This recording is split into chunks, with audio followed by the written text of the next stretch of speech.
Todd Monken had a plan. Build in the trenches, protect the pocket, run the football, fix Shedeur Sanders' blindside before the season starts. He said it at the owners' meetings. He said it in his first press conference. He made it the organizational priority of this entire offseason. In the draft board at number 6 is the moment the plan either gets executed or gets exposed. And then Shedeur Sanders walked in front of a camera and shut it down. Not with anger, not with frustration, with the kind of calm, composed, we already know what this is, energy of a player who spent an entire rookie season watching defenders come off his blind side untouched, and still led every rookie quarterback in the NFL in passing yards, still won 3 games, still won 2 divisional matchups. The NFL teams watching this competition just got a look at something that doesn't show up in box scores, a quarterback who doesn't need the organization to explain the blindside problem to him, who has been living it, who is now publicly holding the front office accountable for solving it, before OTAs, before training camp, before a single live rep is taken. And that accountability starts with pick number 6. I'm talking about this buffoonery from the Cleveland Browns, because there has been a bunch of buffoonery from the Cleveland Browns, and we finna pull it up right now, man. So let me pull up this real quick for y'all, since some of y'all might have forgot about this right here. Let me blow this up for you real quick, because this is very, very, very bad. Now, this right here is a play from the 2026 season. I mean, the 2025 season of the Cleveland Browns. Let's roll this footage real quick. Listen to. I was looking for Shedeur film when I came across the worst 4th down attempt of all time. It is 4th and 1, bordering on the red zone, and I want to direct your attention to right tackle Jack Conklin, because who told him to do this? Y'all remember this? What is that? The Superman whiff? My man. Aside from that, that's a false start in the backfield. He gets set in motion, and that's a false start right there. Doesn't get called, whatever. Lastly, let's look at left guard Big Joel Bitonio. And we got some news coming out about him too. Nothing, just falls to the ground. Forget the unblocked free safety. He's going to whiff the guy up front, and both of them get through untouched. My God. That footage, that offensive line, that is what Shedeur Sanders was working behind when he put up those numbers. Superman false starts, linemen falling to the ground, defenders coming untouched off the blind side. And he still produced. Now he's publicly demanding the organization fix it, and the entire NFL is watching to see if Andrew Berry answers the call. But here's what makes Shedeur shutting down Monken's plan on live TV the most significant moment of this entire offseason. Because it's not just a quarterback expressing a preference about a draft pick. It's a player reframing the entire narrative of this competition, from can Shedeur earn the starting job to is Cleveland building an offense worthy of what Shedeur Sanders already proved he can do? And that reframe changes everything about how you watch the draft unfold. By the end of this video, you'll understand exactly why Shedeur's public shutdown of the blindside plan wasn't a disruption. It was the most important leadership moment of his young NFL career. Before we break down what Shedeur actually said and why it shocked NFL front offices around the league, you need to understand the context he was operating in. Because the blindside conversation didn't start with Shedeur, it started with Monken. And the gap between what Monken has been saying publicly and what the roster actually looks like right now is the gap that Shedeur just stepped into. Monken said it clearly, this offense starts in the trenches. He wants to run the football. He wants step schemes. He wants a fullback who can lead block. He knows that without an offensive line capable of executing that vision, nothing else matters. The playbook doesn't matter. The scheme doesn't matter. The quarterback doesn't matter, because you can't execute from the ground. And yet, the left tackle position, Shedeur's blind spot, walked into this offseason as the most vulnerable spot on the entire roster. All right, news on the Cleveland Browns. It appears GM Andrew Berry and head coach Todd Monken are really shifting their focus to the offensive line at pick number 6. There was a lot of talk about Ohio State's wide receiver Carnell Tate, but it appears that they may be shifting their attention to shore up that offensive line and specifically that left tackle position. Let's get right into things. So, the Cleveland Browns had one of the worst offensive lines in the entire league last year. Obviously, it was a bunch of saboteurs, heading the offensive line. They have done a bit of an overhaul in the offseason, bringing in a number of guys, but there is still a big void at the left tackle spot, which is Shedeur Sanders' blind spot. And that is a very important position. Andrew Berry and Monken really shifted focus to the offensive line at pick 6. Left tackle is Shedeur Sanders' blind spot. Very important position. That framing from someone covering this team every day confirms what Shedeur already knew. The blind side was always the priority.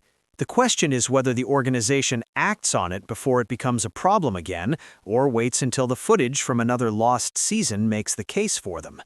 Now let's talk about what Shedeur's shutdown actually looked like, and why it registered as a leadership statement rather than a complaint. Because here's what separates a quarterback who shuts something down from a quarterback who whines about something. The shutdown came with receipts.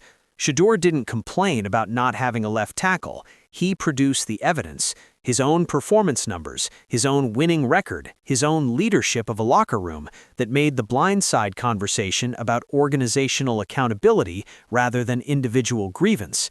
He led all rookies in passing yards behind that line. He won 3 games with no preseason reps. He won 2 divisional matchups while being buried 4th on the depth chart for most of the year. And the moment he made those numbers public, in the context of what the offensive line produced around him, he wasn't asking for sympathy, he was issuing a standard. This is what I can do without protection. Now imagine what I can do with it. And we're getting word that Shedeur Sanders is possibly about to get a new left tackle in the next coming days. Now, we know one of the biggest factors for Shedeur Sanders to really get going last year was the offensive line. Now, despite being sabotaged by Kevin Stefanski, he ultimately got his time to play. Now, in the midst of Shedeur doing that, he did some wonderful things, man. He led all rookies in passing yard. I think he had averaged over 306, I believe, for the entire season. But one of the main things that hindered him from being even more successful was the offensive line department. Now, there is a big-time offensive lineman being linked to the Cleveland Browns. Now, this young man right here is sensational. I got to tell y'all who it is. It is none other than Caden Proctor from Alabama. When I tell y'all, this is one of them ones, he is one of them ones. Caden Proctor, according to many sources, is possibly finna be the number 6 pick. And quite frankly, I would take him over a wide receiver. That's how good of a left tackle Caden Proctor is, bro. Like, hands down, he's probably the best left tackle. Well, there is no probably. He's the best left tackle in the draft and possibly one of the best left tackles that's finna hit the NFL. Caden Proctor, one of them. Best left tackle in the draft, possibly the number 6 pick. Big, good footwork, good hands, all the tangibles. That is the answer to Shedeur's standard. And the moment ESPN linked Proctor to the Browns at 6, the entire conversation shifted from whether Shedeur deserves the job to whether the organization deserves the quarterback they already have.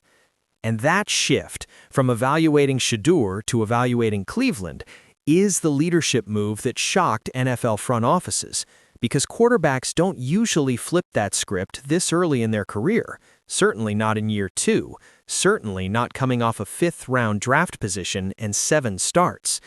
Now let's talk about why the blindside plan specifically, and not some other aspect of the roster, is the conversation Shedeur chose to make his ground. Because the left tackle position isn't just a roster need, it's the most visible symbol of organizational commitment to a franchise quarterback.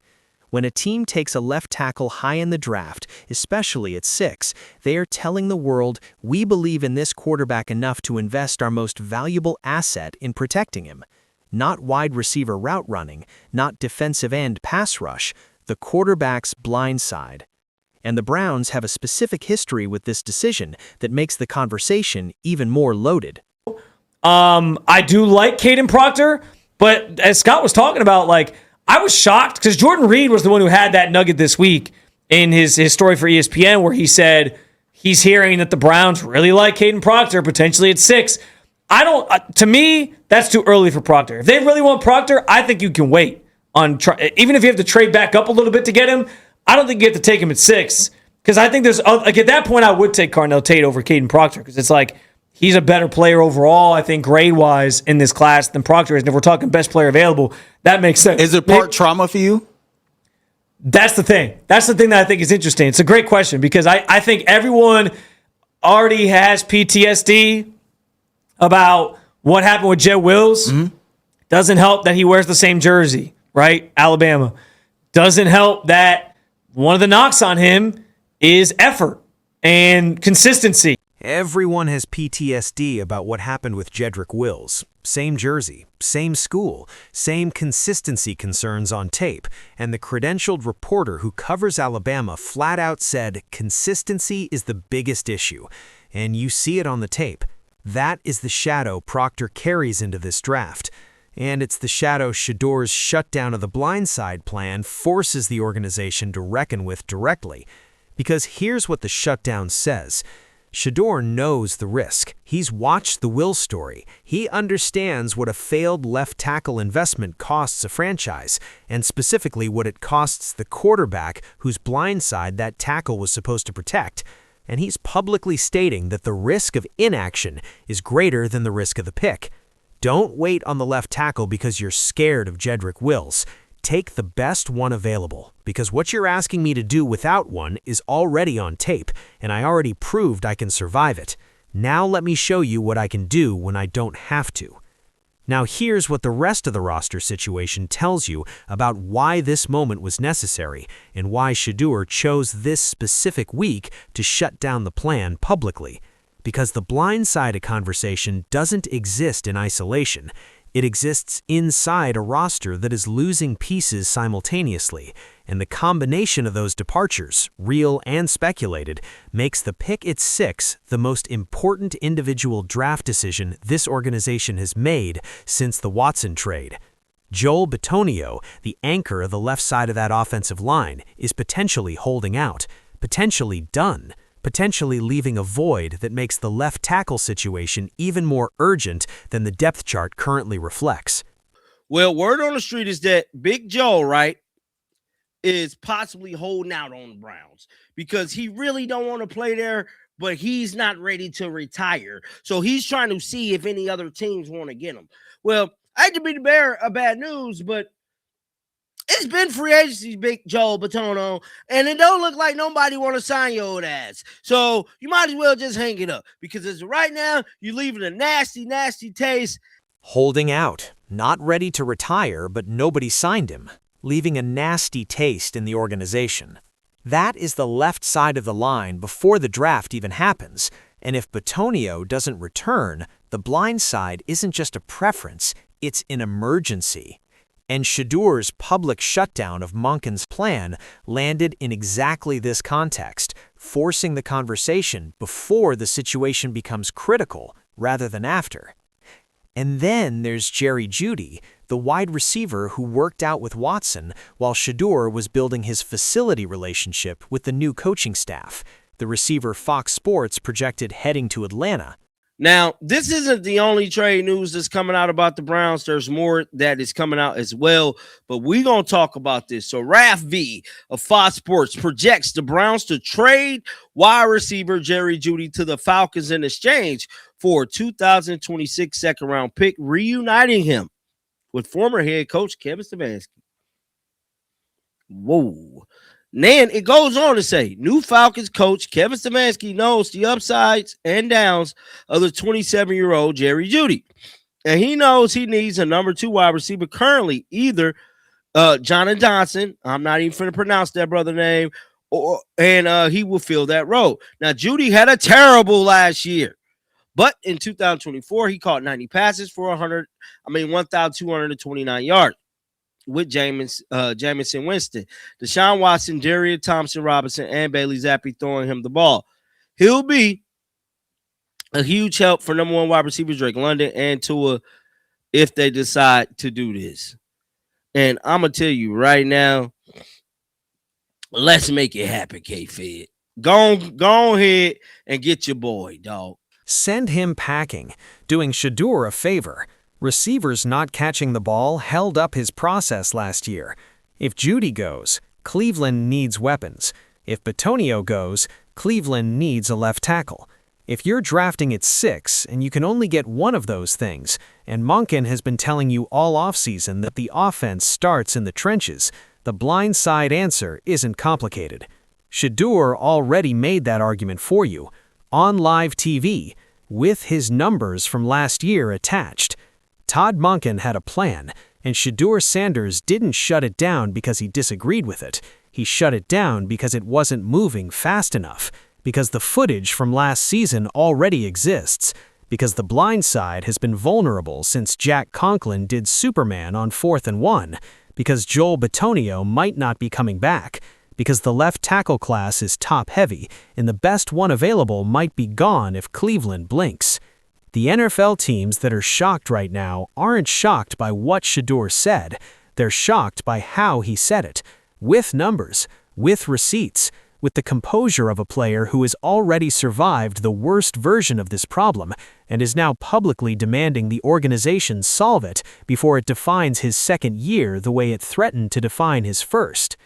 Pick 6 is the answer, Caden Proctor is the answer, and Shedeur Sanders just made sure the entire league knows that Andrew Berry knows it too. The next video covers what actually happens on draft night and whether the pick at 6 confirms everything Shedeur's blindside shutdown was built on. That video is right here. Drop a comment. Did Shedeur Sanders shutting down the blindside plan on live TV change how you see his leadership, or was this move unnecessary this early in his career?